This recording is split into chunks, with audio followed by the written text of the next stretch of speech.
మన కిచెన్ లో దొరికే స్పైసెస్ డబ్బా, అదే పసుపు, కారం, బిర్యానీ మసాలా ఇలాంటివన్నింటితో ఉండే డబ్బా మనకు ఒక ఎమోషన్ ఇండియన్స్ కి. బట్ ఈ వీడియో మీకు భయపెట్టడానికి మాత్రం చేయట్లేదు. అండ్ ఓనర్స్ అందరూ కూడా మంచి మంచి క్వాలిటీ ప్రొడక్ట్స్ మనందరికి అందుబాటులోకి తీసుకురావాలని చెబుతున్నాను. నెక్స్ట్ 90 సెకండ్స్ జాగ్రత్తగా వినండి. అసలు స్పైసెసే కాదు, ఏ ప్రోడక్ట్ అయినా కూడా అడల్ట్రేషన్ ఎందుకు జరుగుతుంది, అది కూడా ఎక్కువ మన కంట్రీలోనే ఎందుకు జరుగుతుందో తెలుసా? దానికి కారణం మన మైండ్ సెట్. అవును, తక్కువ ప్రైస్లో క్వాలిటీ ప్రొడక్ట్స్ కావాలని మనం ఎక్స్పెక్ట్ చేస్తాం. దానికి తగ్గట్టుగానే ఆ బ్రాండ్స్ వాళ్ళు ఏం చేస్తారు, look alike same. For example మిరియాల్లా కనపడే పపాయ సీడ్స్ కలుపుతారు, దాంట్లోనే చిల్లీ పౌడర్లో బ్రిక్ పౌడర్ కలుపుతారు.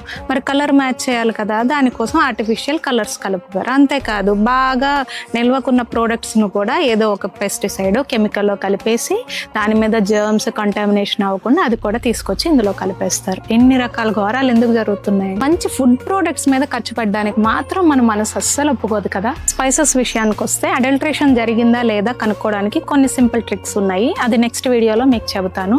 బట్ అంతకంటే ముందు స్పైసెస్ కొనాలని మీరు ఎప్పుడైనా ఒక సూపర్ మార్కెట్కి వెళ్ళినా, ఆన్లైన్లో పర్చేజ్ చేసినా మీరు చూడాల్సింది బ్రాండ్ కాదు, ఈవెన్ ట్రైచియోస్కి అయినా కూడాను అక్కడ మీరు చెక్ చేయాల్సింది batch test report, manufacturing date, ingredients, expiry date. మరి మీకు రీల్ యూస్ఫుల్గా అనిపిస్తే డెఫినెట్గా మీ ఫ్రెండ్స్ అండ్ ఫ్యామిలీతో షేర్ చేయండి అండ్ మన పేజ్ని ఫాలో చేయండి.